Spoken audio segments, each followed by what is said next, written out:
Good afternoon. This is the 1:30 Tuesday afternoon session on recruiting tips. Welcome. My name is Henerlau, and I'm a caller from Corte Madera, California, just north of San Francisco. My panelists today are Mike Seastrom and Andy Shore. I'll introduce Andy here. He's a caller who's been calling for 14 years, also in the San Francisco Bay Area. Peninsula in Palo Alto? Where do you live? Palo Alto? Mountain View, okay. He's been a CALLERLAB member since 1991. He currently sits on the Board of Governors of CALLERLAB. You don't. You did sit on the Board of Governors. No, you were going to sit on the Board of Governors. He ran for the Board of Governors. I knew there was something going on. Okay, he's very close. He calls beginners through C1. He currently calls for 3 clubs in the Bay Area. He also represents the IAGSDC, International Association of Gay Square Dance Clubs. And so he's going to be sharing his experience with recruiting and how it's worked in his community. To my right, I have Mike Seastrom. Mike Seastrom does sit on the Board of Governors. Is that true, Mike? Retired from the Board of Governors. I'm not getting this right at all. Mike's been calling for 42 years. He's been a CALLERLAB member since 1977. He currently records in Rhythm Records. He calls beginners through A2. He travels not only throughout the country, but throughout the world. As many of you know, he's also a practicing dentist. He currently calls for the Valley Trailers in his home area in the Valley, Northridge, San Fernando Valley. He's very involved in the multi-cycle beginner class. I've been calling for 24 years. I currently call for 2+ DVD groups in the greater San Francisco Bay Area. I call beginners and very involved beginner classes, and I call through C1 too. I travel throughout the western United States. I've been a member of CALLERLAB since 1982. I believe this first convention for me was in this very hotel in 82. So I welcome you all for coming here today. The context for this meeting is that we're going to be talking about the experiences we have and what's worked or ideas that we've tried in recruiting dancers into square dancing. And each of us have different perspectives on that, and it's great. And then what we want to do is immediately open it up to questions and also idea sharing from each of you. It's not just us that has the ideas that we're telling you, here's what works and doesn't work, but each of you has your own experience and your own way of doing things, and you can bring that forth too. We find one of the greatest values in all these meetings is that as people come across with different ideas and how it's done in different parts of the country, we can take that back and take it to our own home communities and see how that applies to us to get a best practices way of doing recruitment and bringing square dancers into the activity. So I hope you'll all have an opportunity to share your experiences. This session is being taped, so Mike will be the mic runner, and he will please make sure all your questions go onto the microphone so everything gets recorded for the CDs later and the tapes later. Great. So with all that, we're going to start. Would you like to start, Mike? We're going to start with Mike Seastrom. Thank you, Eric. There are handouts up here that are available. If you haven't picked one up, you certainly can, because we'll be going through or alluding to those handouts throughout the session as we go along here. I guess I want to make a point before we start talking about recruiting, that we can recruit until the cows come home, but if you don't have a system in your group or your organization or club that keeps these people in your group, as fast as they come in, they can leave out the other side. Now, very often that attrition can be a result of age, moving out of the area, a temporary disability or injury to a limb or something like that, whatever it is. The point is you should have a system set up in your club, and many clubs don't do this, to be able to keep in contact with the members of your club. Now, a lot of times clubs will have a sunshine committee, they might have a publicity committee, they might have something along that line, but the duties of that committee is so channeled into just a simple thing like calling the people that are sick in your club, or just had surgery, or the publicity committee that makes sure that your dance is listed in the books or whatever. I really think you need a committee to go several steps further than just this. And this committee has a year-round function. Now, you can call it the Sunshine Committee, you can call it the Publicity Committee, you can call it a PR committee, we call it an RPM committee, Recruit, Promote, Maintain. But the bottom line, again, is we can talk about recruiting these dancers all we want, but if you don't have a way to hang on to them and keep in contact with them and make them feel like they're an important part of your club, it's really easy for dancers just to slip away, and all of a sudden you start thinking, well, God, what happened to John and Betty? We haven't seen those guys in months. I wonder if they moved or what happened. So think about that, and about having a group that or a committee that just functions all year round. Basically, they maintain contact with your members, telephone contact, email contact. They also maintain contact with your visiting clubs. If you have a club that comes and visits your club, please send them a note, thank them, call them, say, we really enjoyed having you guys at our dance. You really made it a big difference. If you happen to call their visiting chairman, chances are they're going to think about you guys and come on back if you really enjoyed them and you showed them a good time. The other thing is contacting individual visitors. What if you've had several couples that have visited your club for repeated months in a row, or every time you guys dance? What about contacting those guys? Say, it's really nice to have you, and having somebody that is a member of your club that actually would approach them and say, would you consider becoming members of your club? We really like having you guys at our dances, and we'd love to touch base with you or have you join our group. So if that's not being done in your club, make sure you have somebody that does that. The other thing is you have somebody that does your publicity, promoting your dances and promoting your events. But how about promoting your club in your community, promoting the visibility of your club in your community, which just heightens the value of your recruiting efforts when it comes time to start your classes. If your club is dancing or marching in the parade, or you're out there doing demonstrations in the malls, or you're involved in community activities, service activities.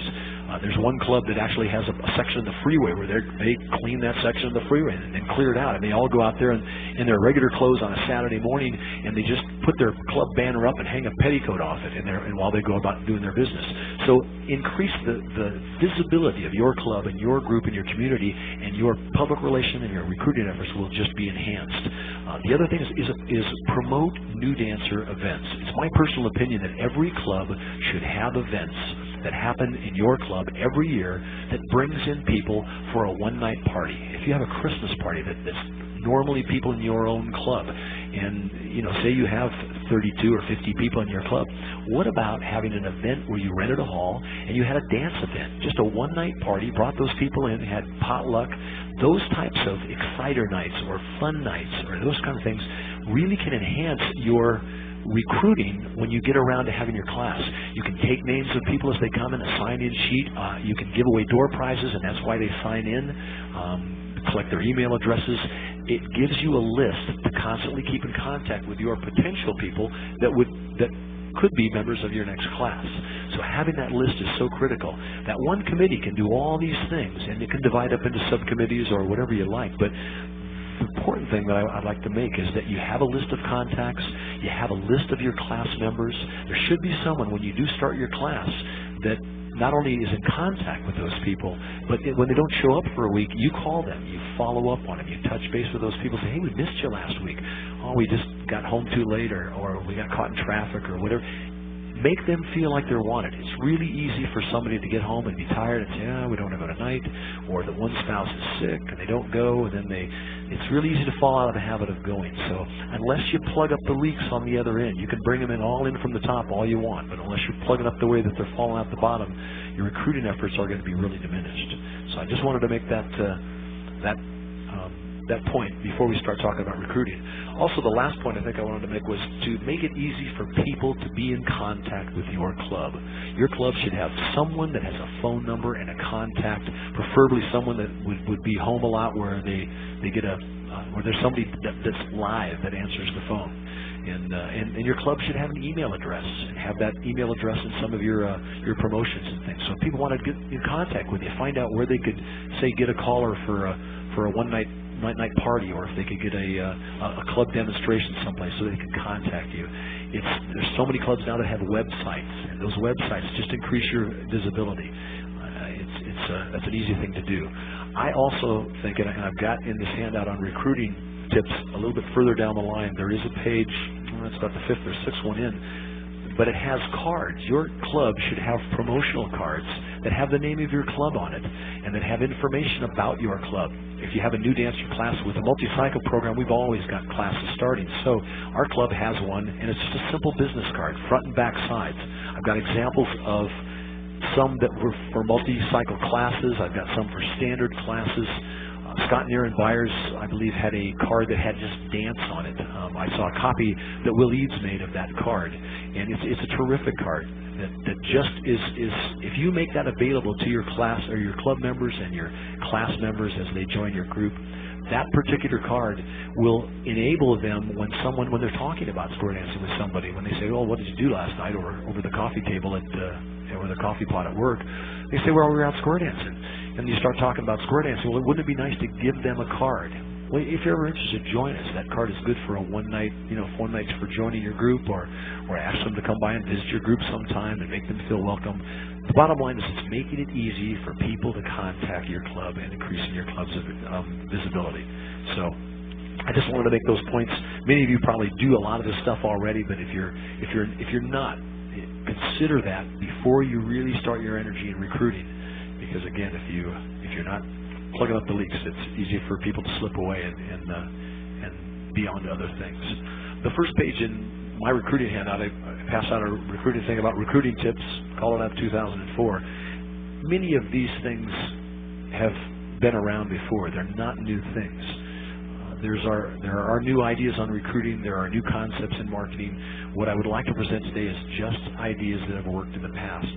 And in that first page on recruiting new dancers, one of the first things we talk about is person-to-person persuasion, the one-on-one contact that is probably the most successful means of bringing people to your class and bringing people to your new dancer program. It's so important that your club members know the verbiage to say when they're telling people about your club and about square dancing. So I strongly encourage a section of your club newsletter be devoted to things about square dancing in general. Cute little anecdotes or stories about the world of square dancing. Many of those anecdotes can be picked up in local square dance magazines, can be picked up in American Square Dance magazines. But if you're giving your club members the verbiage, the anecdotes, the stories about the history of square dancing, and so many things, it gives them that verbiage to talk about when they're standing over the coffee pot at work, or when they're talking to somebody on a subway, or when they're talking to relatives at a family gathering. That kind of information is the verbiage that you want to give to your dancers, and subtly it can be given with your club newsletter. Also, your demonstrations dances at the malls. I have some real strong feelings about demonstrations and have made those known in some articles I've written. I find that the most successful demonstrations that we have had in our club are when we go out and dress in clothes that people that we are trying to recruit would already have in their closet. And I'll tell you why. I love square dance attire. I love the dress up in square dance attire. I love the way ladies look in square dance attire. But we look like we're professionals out there when we're doing demonstrations. We look like we're professional dancers.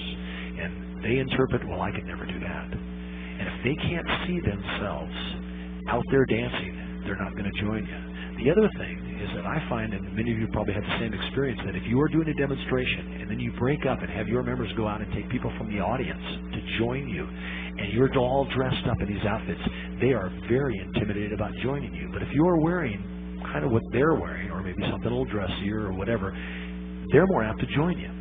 And it's so important if you can get them physically involved in dancing and the joy of moving to music, and they experience that, you've got more success at getting them to join your class and come to your club or your class. I find that very often we've had demonstrations where we've had some of our club members in the audience, and our club members, after they dance, will go out and get a club member, and it looks to the other people in the audience that they're actually getting people that are in the audience. Yeah, and shills, as Eric calls them, and I don't entirely think. I mean, in a way, it sounds dishonest, but the bottom line is that it makes the others in the audience realize that they're not being singled out alone. That there's others in the audience that are coming up, and so we have used that little tool, and it it allows us to, throughout the rest of the demonstration, we just dance once and we just get more and more people that come and join us, because when those people see that other people are joining and having a good time, they're more apt to join for the second tip and the third tip, and you can go all day long in a mall just pulling people in that will join you and dance with you, and I strongly suggest that you have some vehicle at your demonstrations to have people sign up their name, have a raffle, give away a television set, give away your president's car, or whatever you want to do. Have a raffle where people could sign up and get a ticket, and so that you get their name and address and be in contact with them and let them know. That just adds those people to your contact list. So consider not making it just a demonstration where you go out and show off, but consider it a recruiting opportunity, a promotional opportunity, not only for your club, but for other clubs in the area, because who knows, they could be living across town where they would be close to another club. The bottom line is that if that dancer joins another club closer to where they live and comes and visits your club someday, it's just more dancers in your community. So think of it in the big terms, and I think you'll be more successful, and we'll all be more successful with our recruiting. On the back of that same page is an article that Stan Burdick ran for CALLERLAB in 1982. It's 50 ways to find new dancers. There's a lot of suggestions there. And if you pick just one or two of those that might work for your club, I think you've got a great opportunity to just expand your horizons. Each time you start a new dancer program, you should try something a little bit different and see what works for your club in your area. The other thing is that I encourage other callers to do the same thing, is in your record cases, carry around some information on where a teacher could get square dance CDs or square dance information, because very often as the caller, people will come up to you at demonstrations, or people in your club will come up to you and they'll say, where can I get square dance material that I could present to my class? That stuff should be in your record case. You can have the number of Hanhurst, Palomino, or any of the other sources, usually an 800 number, where a teacher could call in and get information on getting CDs or tapes or whatever that they could present to their group. Stop by and see Palomino and Hanhurst and get that information. I know that those two sources have that. A little bit farther along in this recruiting package, there's also a letter, a sample letter that you can insert your name if you, as a caller, would like to introduce square dancing to a church group, a service organization, an existing group that's already out there. This is a letter, a sample letter that can introduce them and make yourself available to a fun night or a fun party in that area. This is also a good letter if you guys have danced in a church forever, and nobody from that church even shows their face in your class or whatever. Write one of the letters to the congregation, who's ever the head there, and give them this information. We will gladly come out and do a demonstration at your next event. It's a fundraising event. You can create a fun country western dance night, or just a fun American dance night, and have one of those things at their existing event. Make them sponsor it. Let them do that.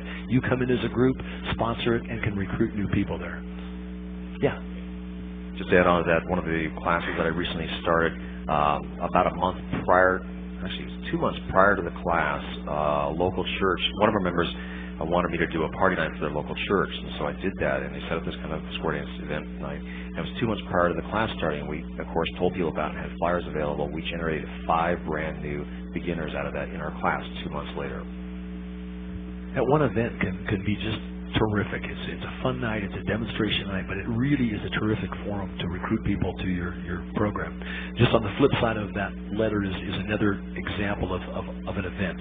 The one thing about that little fun night is they were encouraging everybody to come in square dance attire. Again, I wouldn't say dress down, but don't wear your frilliest costumes and things, because again, if all your club members that are at this event are in attire and you guys do a demonstration, you're going to have a harder time getting people to join you. So while I appreciate square dance attire and clothing, I really realize that in order to bring them in initially, they have to see themselves actually in that square dancing.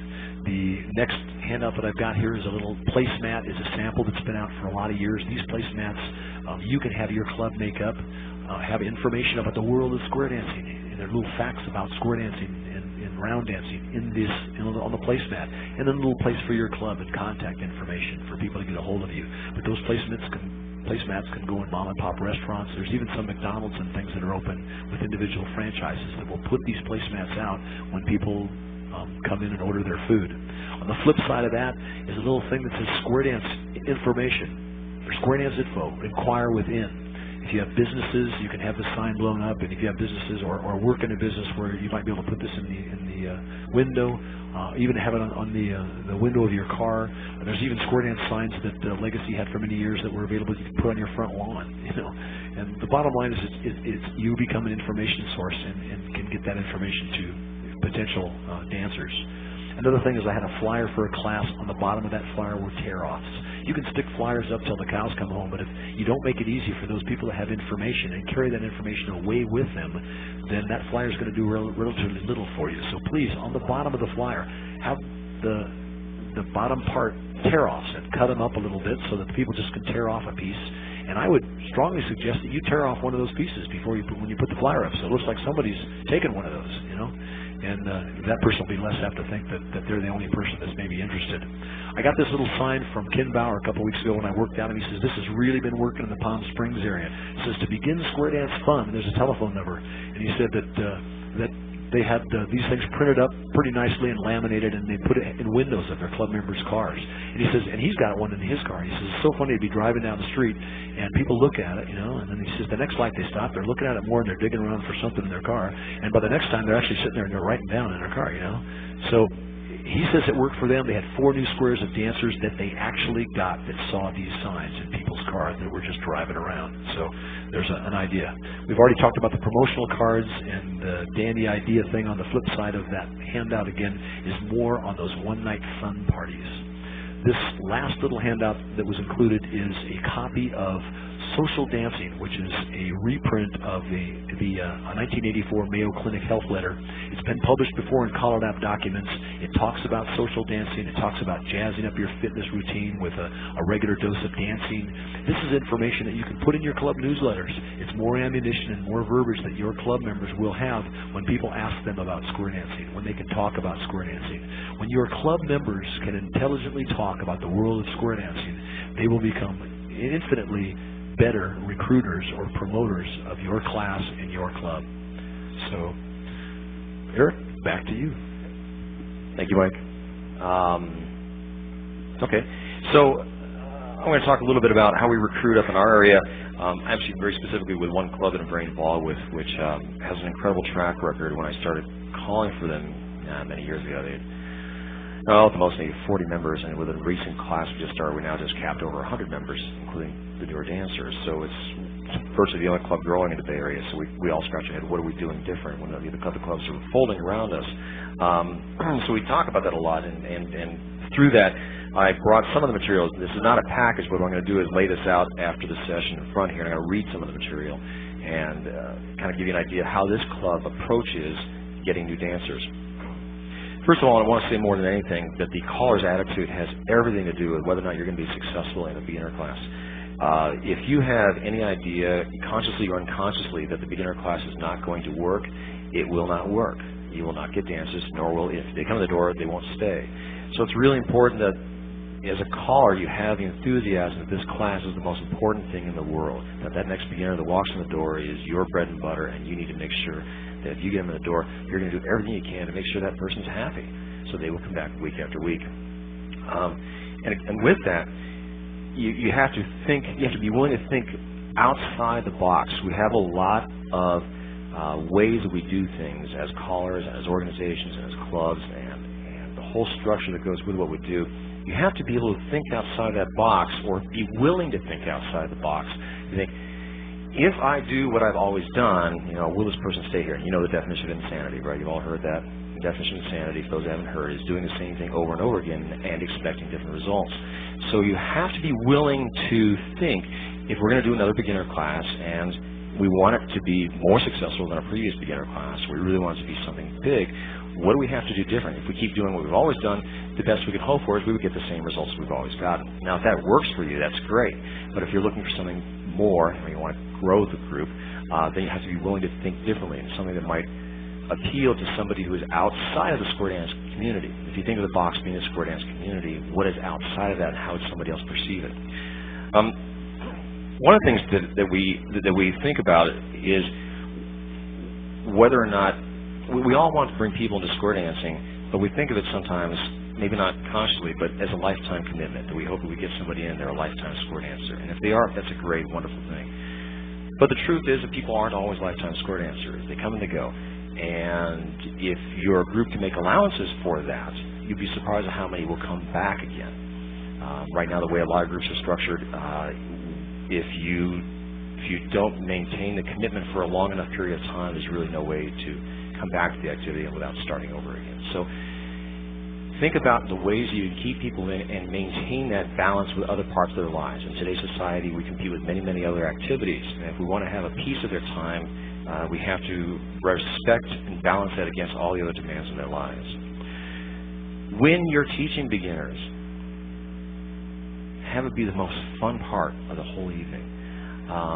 If you'd asked me 15 years ago, I always thought I would consider a beginner class, I hate to say it, but I can say it was 15 years ago, a necessary evil. You know, we have to do beginner classes, we have to do it to bring people in, but it really wasn't, you know, whatever. I didn't really care, I wasn't that much interested. I just wanted to get them to Plus so I could do some fun things at Plus. Now my attitude is completely different. I have more fun with my beginners than anyone else. I have dancers who danced with me for 15 or 20 years, on and off. They danced A2 or higher. And the other night at a beginner class, with a new class we had, she came up to me and said, "I have more fun tonight. You were just doing the first 6 basics." That's all we were doing. It isn't about me as a caller. It's about the enthusiasm of me and the enthusiasm of the group. And anybody can have that. And you can take whatever it might be, the first 6 or 8 basics you're doing on a beginner class night, and have a great time. And if people sense that, they're laughing, they will leave dying to come back the next week because they had such a great time, and hopefully bring their friends with them. Your beginners, your newer dancers are your best recruiters for your next beginner class. We all know that. We've all said that. If you talk to your long-time club member, they probably will say something to the effect of, "I've asked everybody I know, and they're either here or not at this point." That doesn't stop them from asking again, but what your biggest payoff is going to be is from that new dancer who came in, and a few months down the road, and you say, "You know what, it's an opportunity for them to bring their friends in." That would be great. Kind of going sideways, Mike and I are big believers in the multi-cycle beginner class concept, where you run multiple beginner classes per year. And if you have an opportunity a few months down the road for these people to bring their friends in, you'll be surprised at how many people will come in very quickly because of that, because they get to dance with their friends, and they have no problem going back and angeling with their friends because they're not that far down the road anyway. So keep in mind, your beginners are your best recruiters, and that goes with word of mouth. Your word of mouth with your beginners, your word of mouth with your more recent dancers who have been dancing only a year or two. They will bring their friends in because there's an opportunity to do that. The club must have the attitude that the beginners are the most important thing. The newer dancers are the most important thing. Now, that's not always easy, and it's easier said than actually done, especially in a lot of groups. Clubs, for a variety of reasons, want to have a certain program done a certain way. They want to have, if they're a Plus club, they want to have Plus. If they're a mainstream club, they want to have mainstream. If they're an advanced group, they might want to have advanced.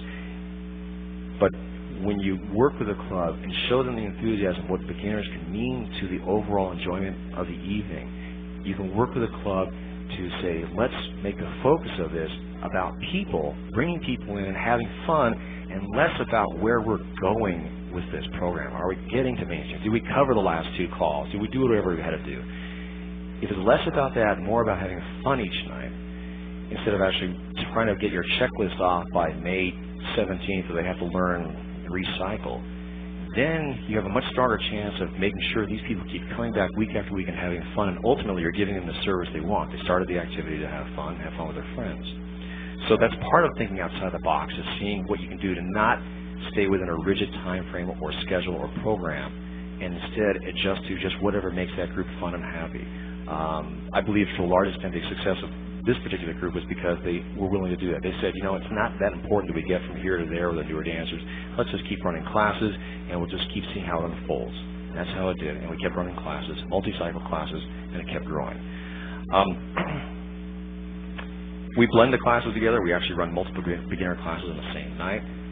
We blend them together. They angel because it's going on the same night. The dancers will come. They will angel the previous dancers, and they matriculate as they want to their level of comfortable dancing. So we have multiple levels of dancing, and the dancers will find the slot that they want to be. And the truth is, not everybody's going to be a mainstream dancer. Not everybody's going to be a plus dancer, and that's okay. If you got a place for them, there are plenty of people that are just really happy dancing 1 to 53. And if you make a place for them to dance there, you're going to have them coming back, and they're a lot of fun. People are great. Regardless of whether they can dance, people are great, and they're a lot of fun. And the greatest joy I have as a caller is just knowing people and knowing dancers and having fun with them. Whether or not they can really get through Ferris wheel, some can't, but they're laughing, they have a great time, and I love their energy on the floor. So you get to the place where the people are more important, the calls will follow behind it, and then you're creating the fun circumstance that keeps those beginners there, and they recruit for the next class coming in. This particular group also believes in the value of advertising. This is one club, but they act like an entire association with their thinking, their thought processes like that. They will pay for advertising in local papers, and they will also get free press in the local papers. What I'm going to do is I'm going to show a couple things here, and I'll lay these out later in front. Here's the Y Square Dance. It's fun, mentally stimulating, escape from worries, good moderate exercise, non-competitive, inexpensive, great family activity. Here's the club and information. Tear off, as Mike's saying at the bottom. These flyers will go out. Sure.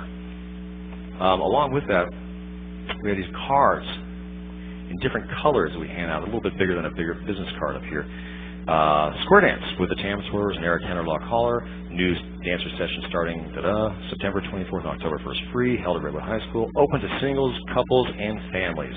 Square dancing is great fun and friendly, offers physical and mental exercise, is non-competitive, and a terrific stress reducer, and provides quality time with loved ones and old and new friends.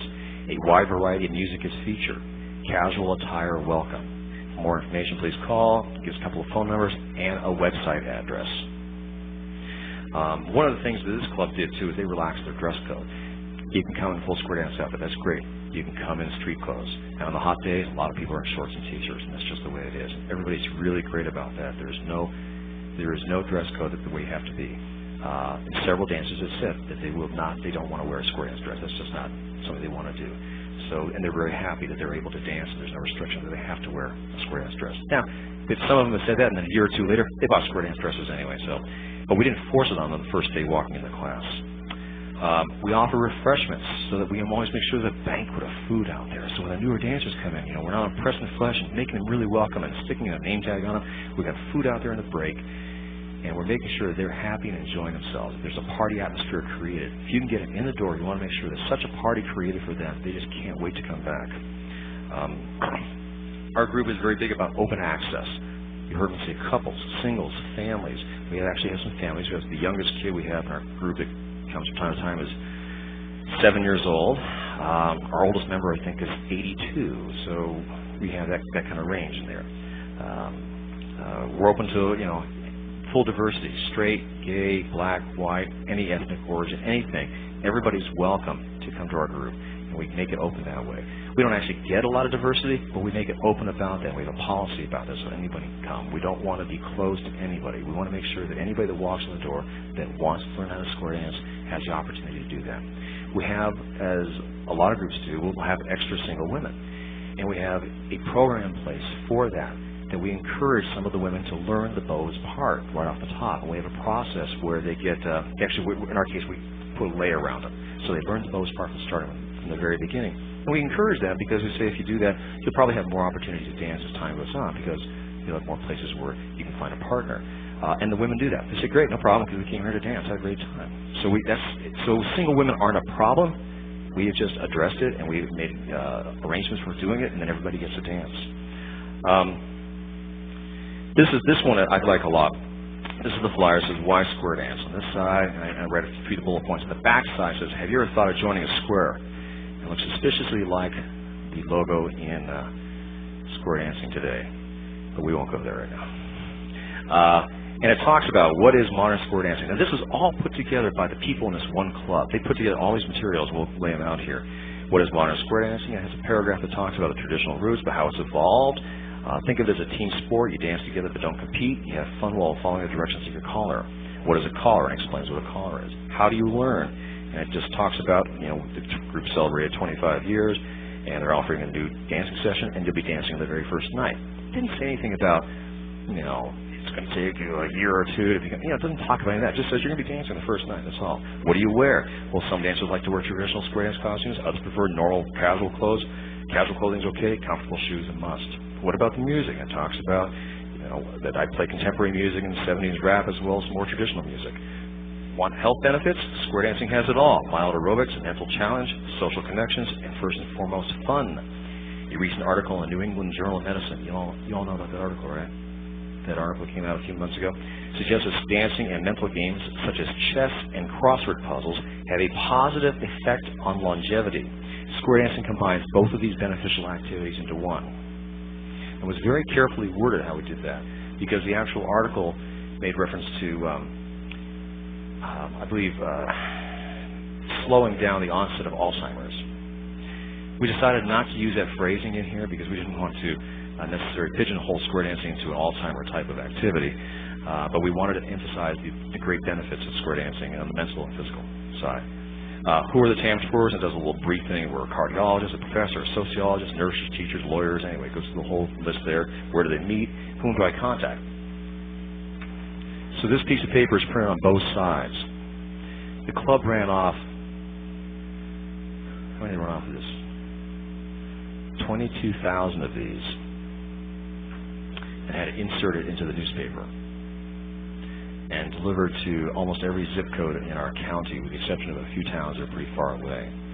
So we get exposure, and we paid for that. That's not cheap. They paid for all that to be done. Okay, so this is one avenue where they get exposure. Thank you. They write their own press releases. TAM Twirlers, Marin Feisty Square Dance Club, swims against the tide, and then does a 3-paragraph thing as if like an AP reporter had come in to interview somebody. They write their own thing, and they submit it to the paper. Here's an article about square dancing. Do you want it? I'm not going to read it. You all have community access channels, and we have ours too. You know about community access channels, where they run the community events on there. We ran ours on there. We got 2 beginners off this. I didn't think you could actually watch those. We got 2 beginners out of that community access channel. We're only scrolling by every day. As soon as you pay for advertising, the moment you do that, you also get a lot of other free press. This club has no problem going there and saying, can we get listed in your town? What's going on in your town section, with the local community, recreation community center. We advertise in other square dance publications. We advertise, or have them do an article on us. Local square dancers kick up the heels. Make sure you not only get your regional paper, but your local paper, your town paper. We have a countywide paper. We've got a town paper for local towns in our area. We went to all those papers and we knocked on all their doors. And a lot of times they weren't interested in talking to us. We had no problem coming back a couple months later and say, hey, you want to do a story now? Want to do a story now? We got this coming up. And once in a while we buy a couple of inches of advertising space too. The moment you buy some advertising, they're a whole lot more interested in talking to you for obvious reasons. You're paying revenue into their paper, which is what they want to see anyway. But they'll give you multiple stories after that, and you develop relationships. Our club has relationships with reporters in 2 papers local to our area in such a way that probably before every beginner class, they're going to be calling up, hey, we're running a new class in a month. Do you want to come down and do an article on this or that? And they will do that. They'll run a little byline section on that. It's amazing. They will also run, every paper's got some kind of calendar section, their weekend calendar, what's happening there. We'll make sure we get listed in all of that. What else do I have here? Every paper's got something where there's an activity happening in your town, or what the local community events are, and they're usually daily or weekly or weekend or whatever it is. The important thing is to get on that and make sure you get listed every single time, every time it's appropriate, when it's listed up right before the class starts, whatever your time frame is. The papers will do that for you. So they place a lot of emphasis in newspaper advertising, flyers, rip-offs, card handouts. We did do some demos in our area that weren't that successful because it just wasn't the kind of venues to do the demos and actually generated dancers. We've done we've done demos and not generate any interest at all. People kind of avoided us. But when we did get this out there, it was word-of-mouth advertising, and somebody saying, you know what, I started this a couple of months ago. Here's a flyer. Come on down, try it. And it's always free the first 1 or 2 nights. And my job is, once they come in the door, my job is to make sure they stay, whatever it takes, to make sure they have a great time and they can't wait to come back next week. part of that is one thing we do is we run a short beginner class. It's only 1 hour long, instead of an hour and a half or 2 hours. 1 hour is that time frame. We're having such a great time. At the end of 1 hour, they don't want it to be over. Yeah, he's like, it's over already, and everybody's laughing. All the angels are there. We're dancing in a big crowd, and their time is up. The next group dances, but they can't wait to come back next week. And they stick around. They watch the other dancers, through the whole thing. So, as a caller, make sure that you're going to do everything you can once they walk in the door, so that they have a great time and they're your best friend in the world. And don't be insincere about that. I'm not saying that. Because truly, people are the best part of the whole square dancing. It's the dancing and the calls and all that secondary. It's the people you meet, the relationships you develop, and that's what makes it fun. And when they get that and you get that, you will generate large classes, and people will just naturally flock in because they just say, this is fun. I'm bringing people in with me. This is great. There's no agenda. It's just fun. So I'll lay all this stuff out later on for you guys to take a look at it. There's just many articles and newspaper reprints and all that. So here's Andy Shore. He's going to talk about how he recruits. Thanks, Eric. There's a handout, one page from me, and a little temporary tattoo that you can take home. You don't have to apply it, but it's an idea that I'll talk about. I'm going to talk about some ideas that have worked specifically in the gay and lesbian square dance community, but none of these ideas are unique to that. They can all be transferred into your own programs. So I hope I don't offend anybody with what I say, but please realize that this is easily transferable to you. Whenever we can, we do a demo or a fun night for other groups at gay pride parades, at town parades, street fairs, rodeos, on cable. We volunteer to do fundraisers for other groups, or like volunteer appreciation nights for other groups to give them a fun night. We've gotten dancers that way. So we did one a few years ago for the local Meals on Wheels group that does meals for HIV patients. They're volunteers, so people who run around and deliver the meals. They were doing a volunteer appreciation night. We did a square dance for them and got a few new dancers that way. We try to find crossover communities with some common interests to recruit in. The gay rodeo circuit, which is a national, actually international rodeo circuit.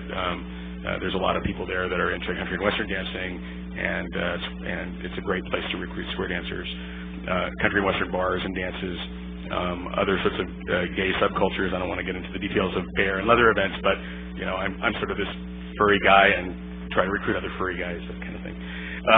Gay community centers, churches that are welcoming to the gay and lesbian population, and so on. At those kinds of events, whenever I'm doing a demo, I'm really conscious of the kind of music that I use.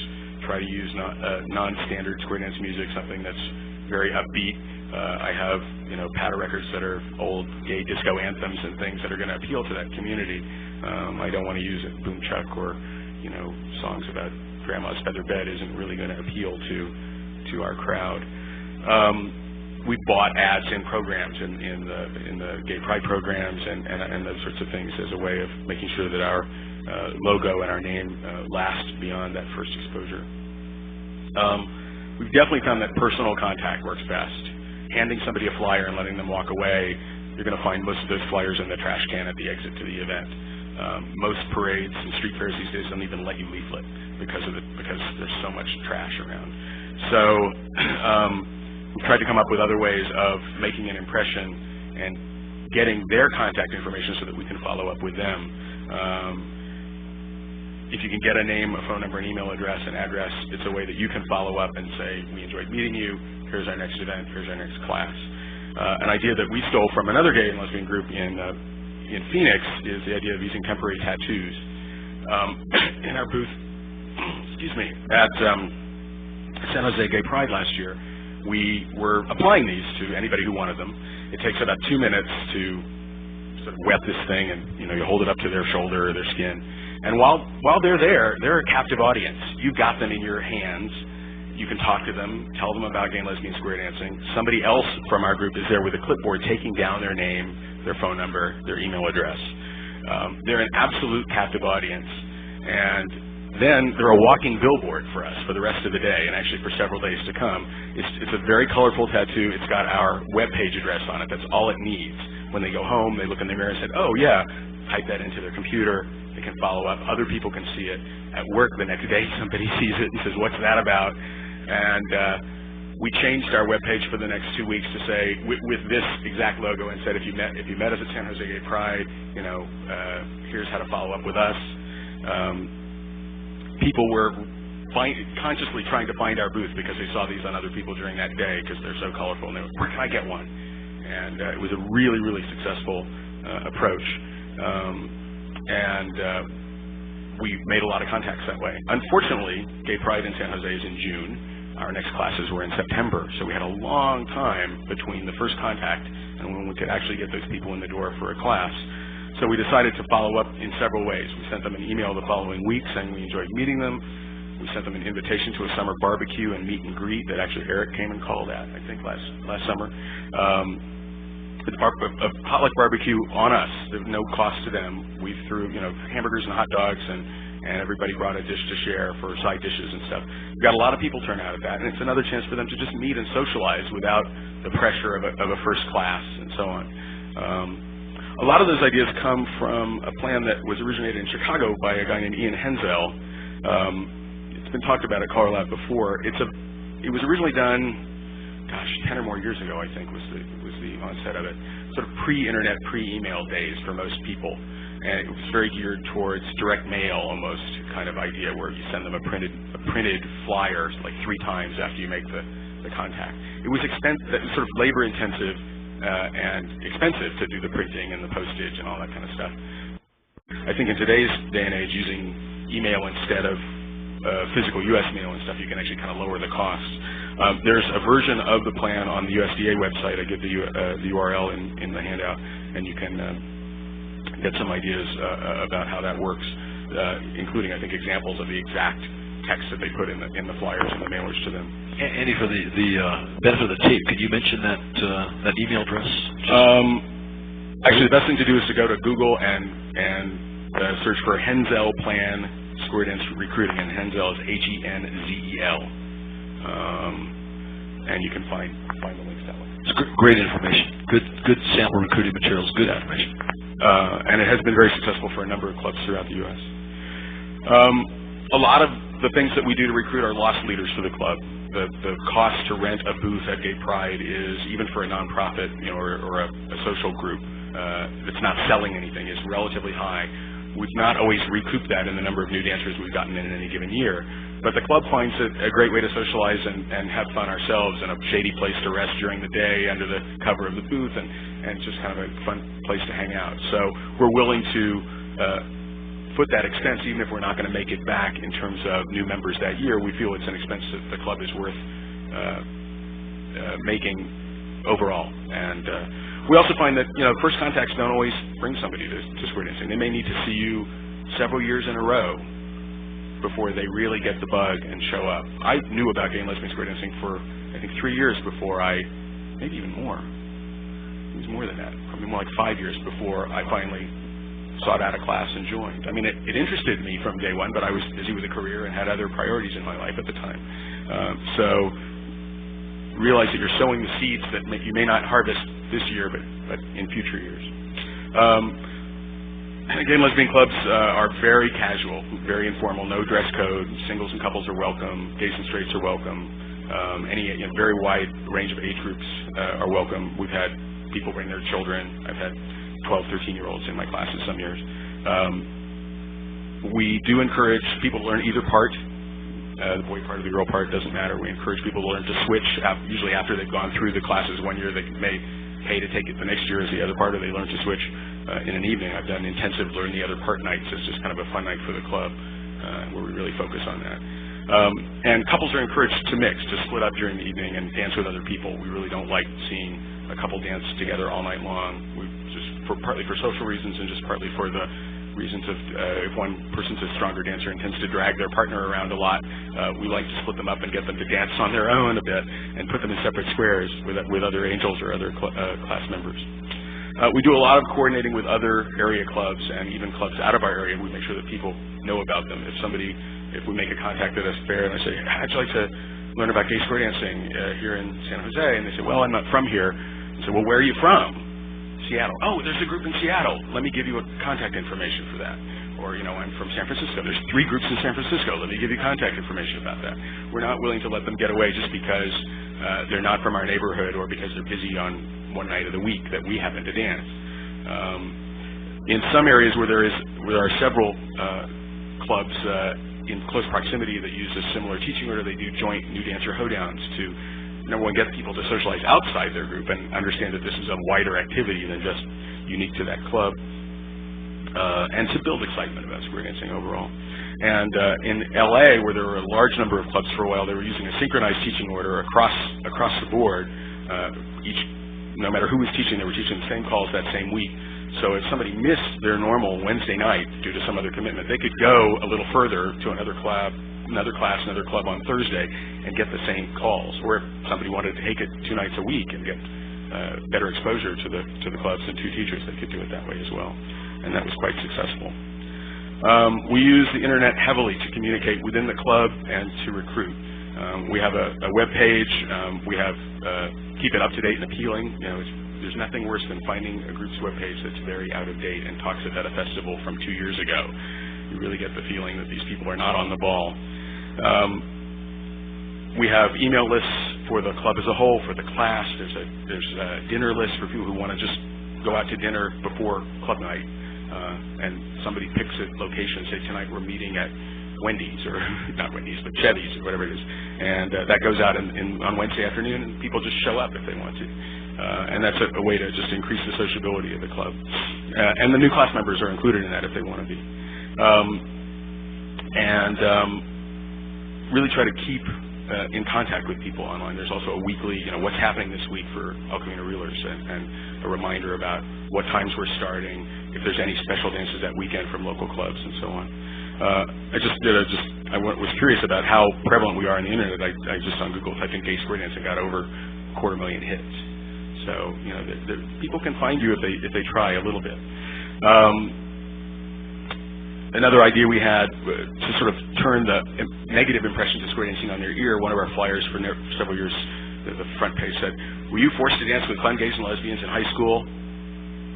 I said, "No."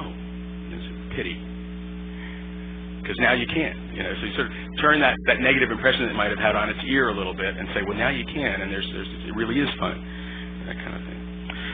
Some of the things that don't work, I think we, like everybody else, tend to recruit from the friends that we know, and you keep going back to the same group over and over again, and it gets thinner. And our groups are aging. I think we're a few years behind the bubble of the straight square dance world, but our groups are aging too. I think the average age has been creeping up.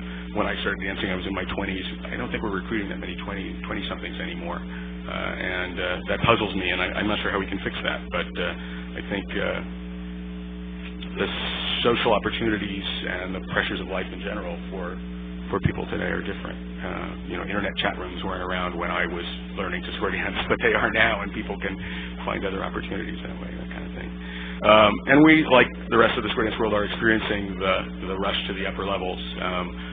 It used to be that the most predominant levels at our festivals were mainstream and plus, and then it became plus and advanced, and now it's almost probably advanced. The ones who keep coming back year after year have been dancing long enough that they're dancing at the advanced level. We're experiencing some of the same problems that you are too, and I just wanted to share that with you.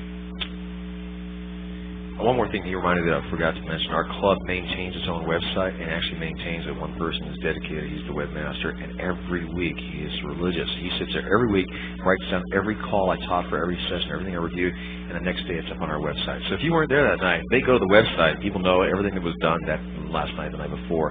He also animates calls. He writes all the animation for calls. Why? Because there's 2 places in Japan that animate calls. He wrote his own animation because he likes it better. He has more time than I do. What we do is like to open this up now for your comments and input, either questions to any of us as panelists or your specific suggestions or stories of what has worked for you in recruiting people and maintaining them and keeping them in there. The only thing we ask is that you obviously talk on the microphone so we can keep it all on tape for the session, okay? All right. Aaron, I'm on the way. Just say your name, where you're from, and let it go. I'm Erin Byers. I'm from Sacramento. One thing I wanted to mention about demos, several years ago when we were doing demos, Scott would call, and Scott is wonderful at calling, but talking off the cuff is not his best thing. And I realized that in the 34 years I've been dancing, when people ask me about square dancing, they ask the same questions every year. people who don't know what's going on. So I thought, well, why don't I just answer those questions, because I know they're going to ask them. So the minute Scott's done calling, I grab the mic, and in those few minutes while we're regrouping and getting a new square up, I will say, I bet you wondered if you need to have a partner to square dance. Well, you don't. We have clubs that are dedicated to singles. And then I look out at the dancers that are there, and I say, how many of you dancers have been dancing only 1 year? And some hands will go up. And I go, how many 5? How many 10? And I say, listen, we have people here who've been dancing a short time and people who've been dancing a long time, and they're all dancing together and enjoying each other. How many of you are families? How many of you met your significant other square dancing? All these hands go up. I go, look how many of these people found someone special in their life while they're square dancing. So I answer the questions before they have a chance to ask them. And I think that makes an impact on the people spectating. It's not just a show anymore. It's something that they could possibly be part of. That's a great idea. Hope you're all writing that down. Any other comments or questions? Stories? Chris. Good afternoon. Chris Pinkham from Hillsborough, New Hampshire. I, too, am involved in the multi-cycle program. We're not going to go over that, of course. But one of the things we do, and I'm just going to reinforce what Mike said a little while ago, is almost a halfway party, because we start in September. We start again in January. One of the things we do is we hold an annual New Year's Eve dance. And it is not, I repeat, it is not a club dance. It is, in fact, a vehicle for bringing in people for the January start. And when we do this, we sell tickets to club members, to friends, to family members. They have tickets that they buy in extra to bring in new guests. And the format of the dance is strictly centered around the beginners that evening, and it turns into another fun night for us. But it's a party. We have an early dinner. We dance from 7 o'clock to about 10 o'clock. We have a little toast. We get people out of there before they have to worry about traveling during heavy travel periods of the evening. And lo and behold, over the course of the last 3 years, a good deal of our January startees came in as a result of the New Year's party.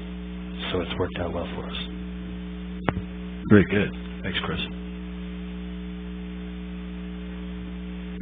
Dana Sherman, Topeka, Kansas. I'd be interesting to know on your demos and so forth when you do those, do you control the demo as far as who you ask to participate? I do in some of my cases. I do hand select individuals for the demos.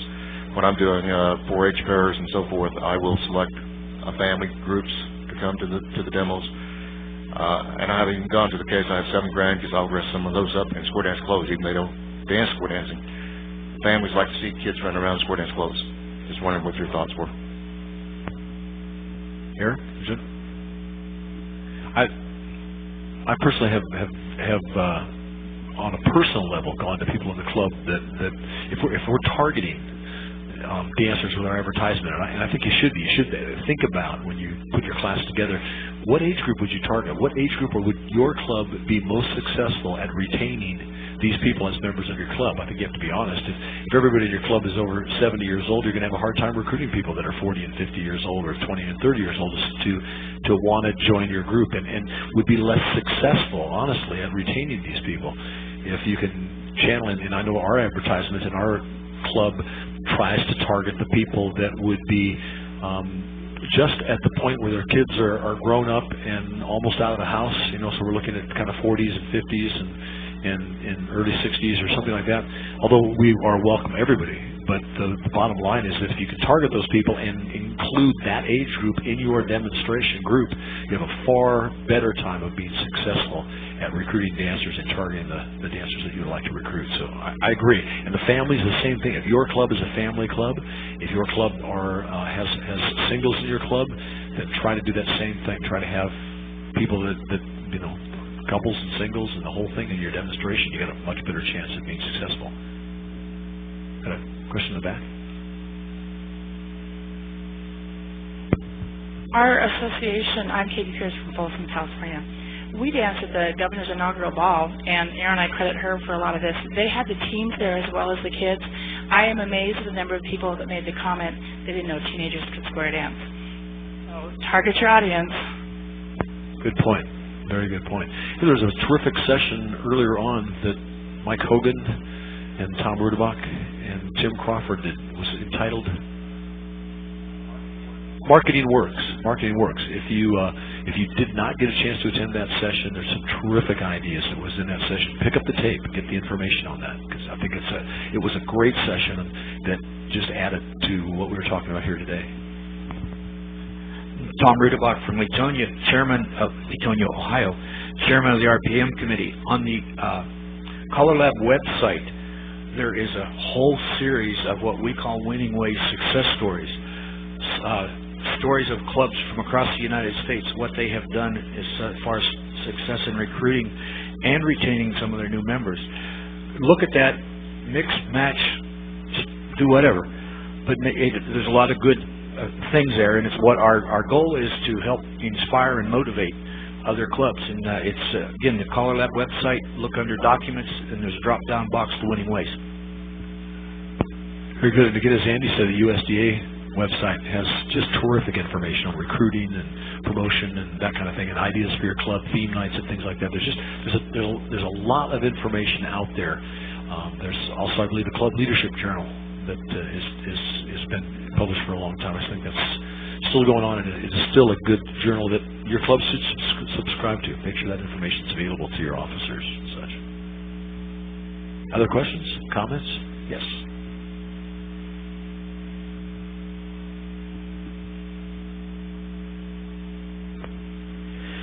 Larry McLean, Perry, Oklahoma. I'd like to say that we target people that are breathing because we don't want the other type. But the comment that I've got to make is that we have bumper stickers with the number on it. And we've had people follow people for 30 miles just so they could get the number off the sticker. 30 miles, that's pretty amazing. Very good. Yes. Jean Beck, Dubuque, Iowa. And as you know, we promote square dance by saying that we like to eat on a newborn baby's eating schedule. If we have time, we eat before the dance. If we're in charge of it, we don't always have time.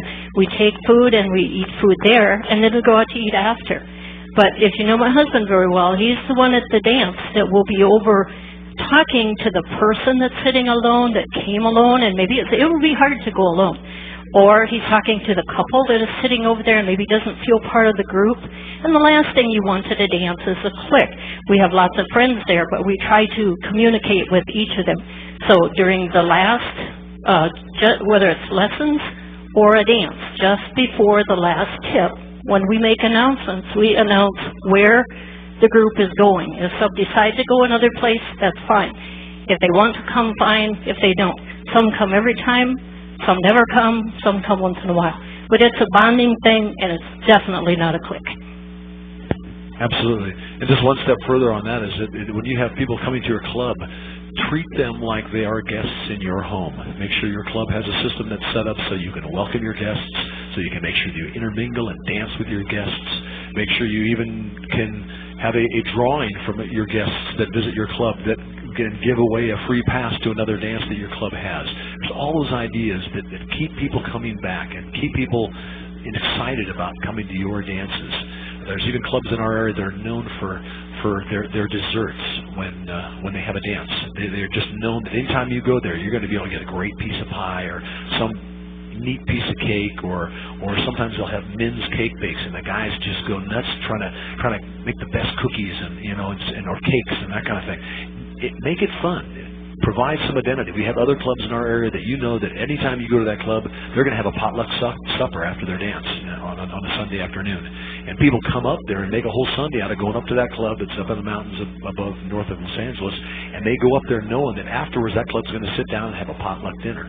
It's known for that. It's kind of that signature club, and people look forward to going there. So if your club has an identity or can create an identity outside of the norm in square dancing, you'll have more people visiting your club just because of that.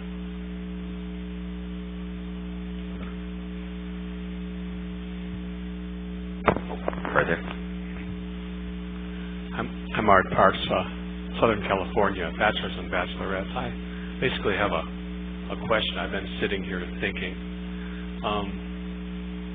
When you're out recruiting, it's been our experience, and I've seen this happen in other organizations as well.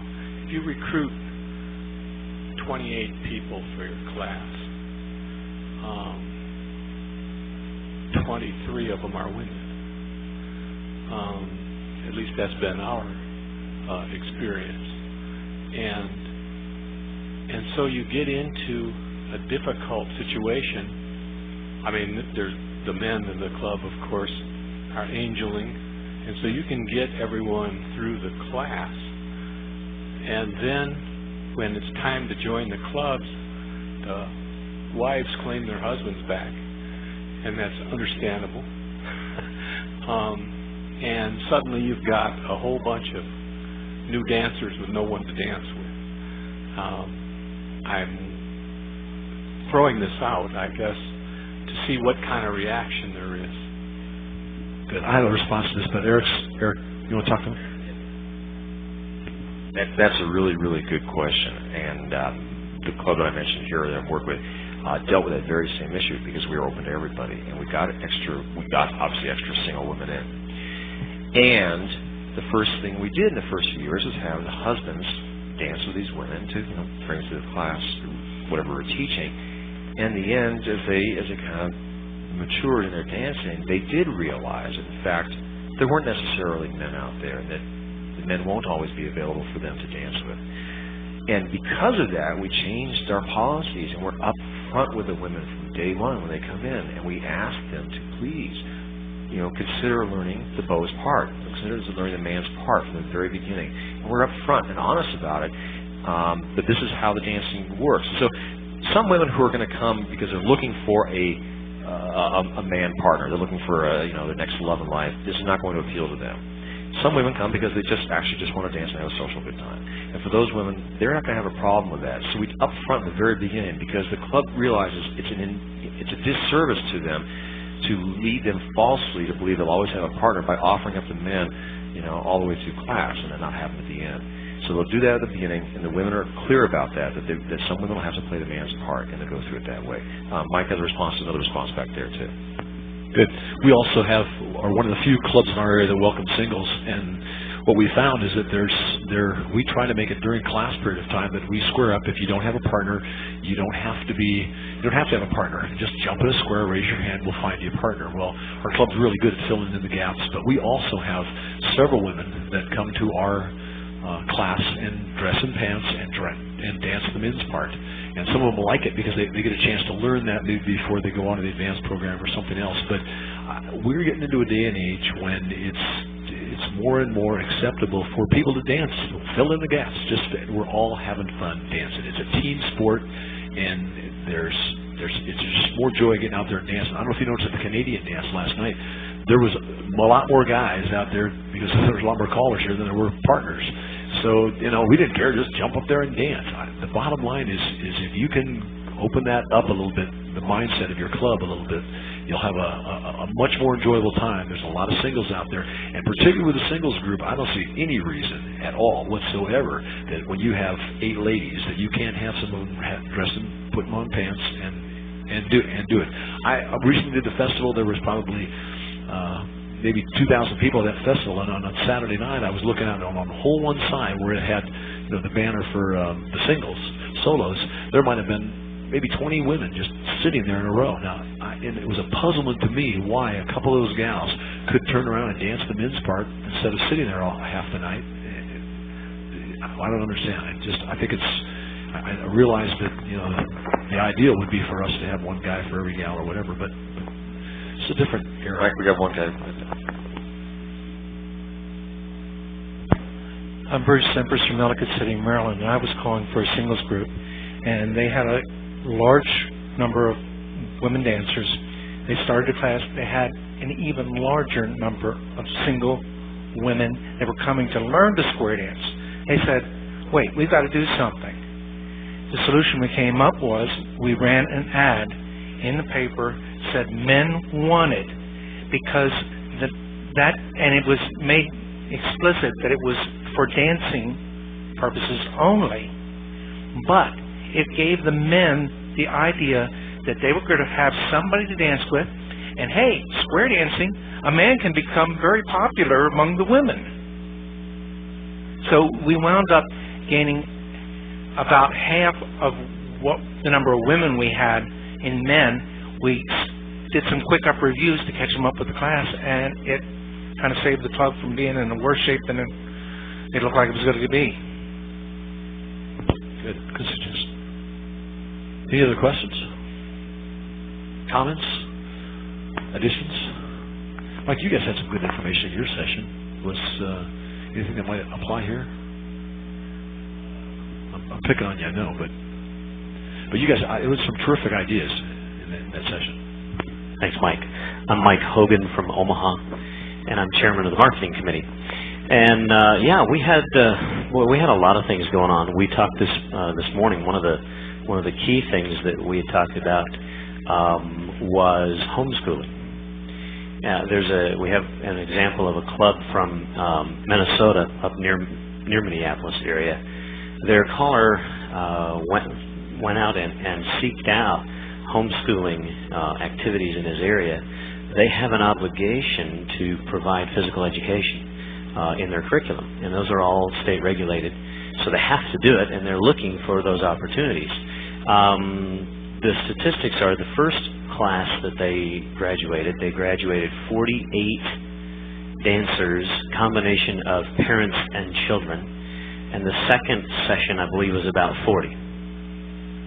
So there's 80-some new dancers in less than 2 years, and just from seeking that out. So that's one example. The other example that I can think of off the top of my head, happening right now in Omaha, I don't know whether it'll ultimately put more dancers on the floor or not, but at this point we have an instructor that dances with us that is a professor at Creighton University and teaches calculus. And she's convinced the university that because of the need to provide activities for the students that eliminate the possibilities for drugs and alcohol, that promote socialization, that also because of the choreographic part of square dancing, all of the fractions and all of those things all lend themselves well to the mathematical application. So the university said, sure, bring in a caller. You can do some beginner nights or some classes. You can even start a club if you want. And oh, by the way, you can give your kids extra credit. And instantly, the floor is full of kids. Now, how many of those kids are going to continue to dance after college? Right now, I don't know. But we know that they've got the right exposure to what square dancing is about. We know they're having a good time. And we do expect that a number of those dancers, when their college career is over and they start getting out and they have the time, will have the right attitude about square dancing, and we have a much better chance of picking those up. So those are a couple of examples. Thanks, Mike. I would definitely just buy the tape. Yeah, buy the tape. It was a good session there. The other thing about to just piggyback on homeschooling, we have a club in the Orange County area of Los Angeles that did the same thing. They went to the regional homeschooling contact in that area and said, we can provide the physical education part of your curriculum with our once-a-week new dancer class. And they picked up about 16 kids out of, and then they were able, out of those 16 kids, to pick up about 6 other parents that came and joined the class with them. The next year this doubled, and they are still doing that right now. These kids, again, as Mike said, the kids don't necessarily stay with the class. They might graduate and go on to college and do other things. But the bottom line is the exposure of their folks to the class is an aid, and also at the same time you're creating more excitement. There's more people at your class and more people there that evening. We had a similar situation where in a recent class I had, one of the class members in the class was a school teacher at a local high school. She taught history, and I was talking to her one night, and I said, boy, I'd love to have some of your students in class. And she said, I tell you what, we could work something out. Could you talk each night about something of history, the history of square dance? And I said, I would love to. And she said, I can offer them extra credit in history if they'll come to your class, if you could talk each night of something about history. And I said, I'll do it. So they began in January, and I had those kids from January all the way till June when they graduated. Many of them were seniors in her class. But each night I spoke about the history of square dancing, about the history of dance, just a little soapbox thing in between the tip before I taught something, and I would allude to that, and those kids got extra credit. We had 3 squares of kids, and these kids were from all walks of life. Kids from the hood, kids from all, they were but they really had a great time being there. It was, at first they stuck together, and then after a while they just filled in all the spots and they danced with them, and it really added a lot of energy to our class. Very next class we started in May, many of them brought their parents, and we now have their parents in class. So consider this, that if you have somebody in your club or have somebody that is in your class that's a teacher, and you can do that to bring people into your class, it's really a hoot, and it's a lot of fun. There was also an opportunity that I had to offer community service to some of these kids, because some of these kids had a requirement for community services. And I printed up on my computer a little thing about so many hours of community service, and I figured so many hours that they were at the class there, and for helping the class and the sociability of the community, and sign my name on the bottom of it. And so how effective that was, I'm not real sure, because I haven't had much feedback on that. But I just did that for some of the kids that requested it, and so who knows. Yeah, Chris Pinkham again, Hillsborough, New Hampshire. Just a real small twist on the business cards, the little open invitations that some of you use like you use. What we use twice a year is we have bookmarks printed up. Okay? It's very simple, a long little strip of paper. We have somebody in the club that prints them out, cuts them up. They go to libraries, they go to dentist's offices, they go to a doctor's office, they go to anywhere where someone might pick up a bookmark and take it home. It has start dates on it, it has any pertinent information, it has the club website address on it. So there's just one more little thing.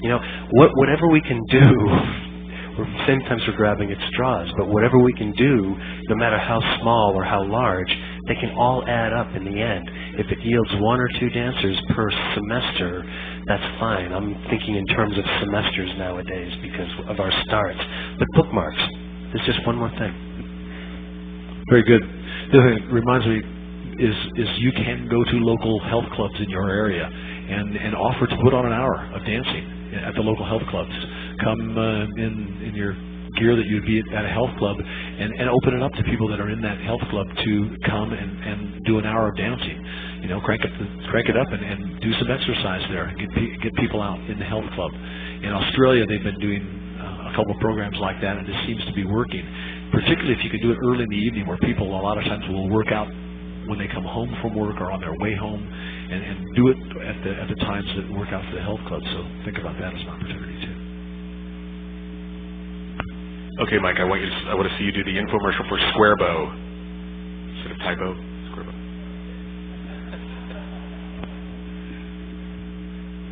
All right, we're reaching. I think one more back here, Dana.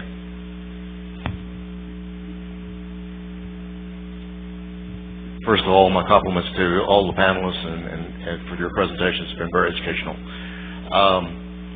I think really my challenge is we have a lot of people in this room, wish there was more, but there's a lot of you in here, and I think if each of us would just sit down and really start brainstorming, I bet there's many suggestions that we could use. And maybe next year we could have you in the panel explain the same type of things you're experiencing. I think it's just a matter of sitting down as you're on the plane tomorrow, or I guess tomorrow's Wednesday, some of you be on the plane tomorrow, Thursday, driving home, whatever, just jot down your ideals and start thinking about it and kind of put it together. That's where our ideas come from. When multi-cycle came out, I'm sure it wasn't something that somebody just kept thinking and not doing.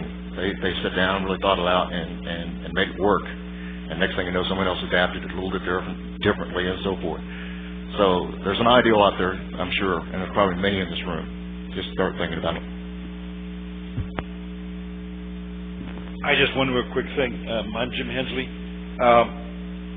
That home study program, don't discount that. There are now about 3.5 million kids being home studied. Projection is to be about 5.5 million in the next 5 years. Every one of these states has a legal requirement that every one of those children spend 1 hour a day in exercise. not something they want to do or have to do. It's they've got to do it. So they're looking for solutions that are easy, and this also becomes the reason why they will come to you on this. But I just wanted to mention that, and what this gentleman just said is the whole key. I came 3 years ago to this group, CALLERLAB, and said you got to start thinking differently about this product. You got to start seeing it in a whole different ways, and you're beginning to say that yourself. So I feel very pleased about that. Very good, Jim. Tom? We talked about winning ways earlier. If there's anybody in this group or anybody that you know that their club has had a very small success of recruiting, maintaining, retaining their members, please get us the story, the article. We'll put it on the website. You can go in and print these off. It's available to anybody. Again, use it as a motivational thing. We'd like to hear your story so we can share it with others. Good point, Tom. And share these ideas with the other clubs in your area. If your club is having success with a particular idea, share that. We recently had a club in our area that's had successes with fun nights and printing up tickets that have value on it and handing those tickets out as complimentary by club members to individual people. And their fun nights have netted them in the last couple classes 40 to 50 new people in their classes. They've been more successful than any club in the area, and they've decided to share that with everybody. Let's everybody do that at one time before our classes and see if we can't make this program work. It's worked for them, and so if you can, share that with other groups in your area. Okay. Larry McLean, Perry, Oklahoma. 2 years ago in Oklahoma, we have 8 districts. This is the way we're divided up. 3 of the districts got together and brainstormed how we could get people into square dancing. A year later, we had another meeting, and now we have and added another district. We've already been planning on having another meeting next year to brainstorm about how to get people into square dancing. A lot of the bumper sticker idea came out of our first meeting, becoming more visible was the main thing in the second one. Hopefully by next year we'll have all the districts involved in our district brainstorm recruitment.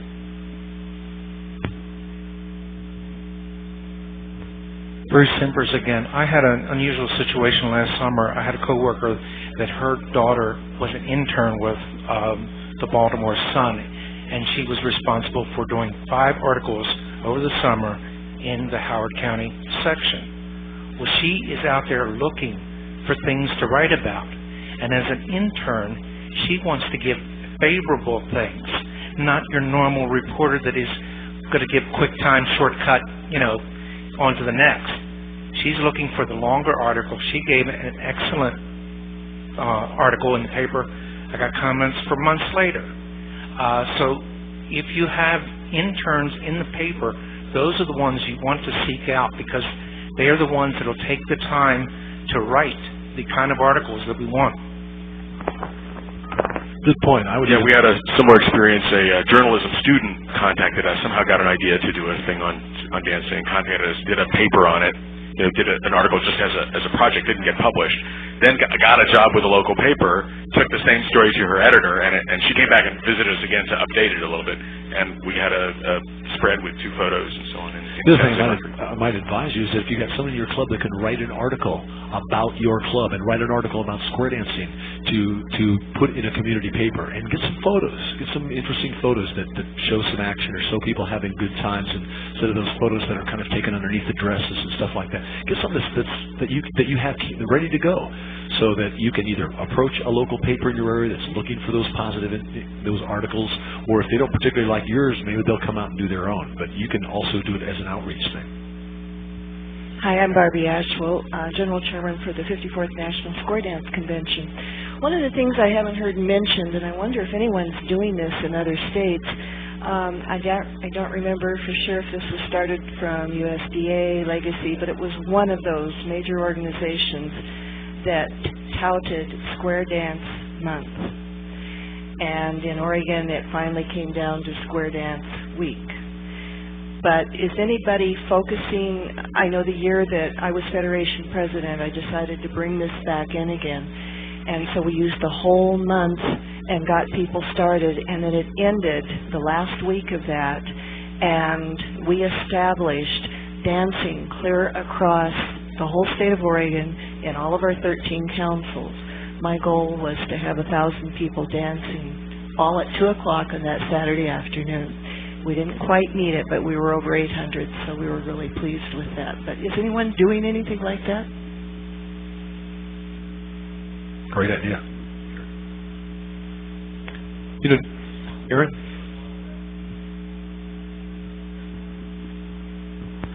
In California for the last, is it 6 years or so, we've been doing something called Progressive Squares Day, and it is generally the last Saturday in August. And we have each local dancer association create as many opportunities for demos as they can. And the whole idea is for people to start at this demo and then move on to this demo and this demo, and especially if you have a large area, to create several paths all coming and meeting at one specific place at the end of the day. It was started in Sacramento, and their final location is the California State Fair. But many areas do it. I was chairman in what we call the Cow Counties Association, which is San Bernardino, Riverside, Palm Springs. And we used to have between 4 and 5 different paths of people that did 3 or 4 demos during the day, and then we all met together in the afternoon and danced together.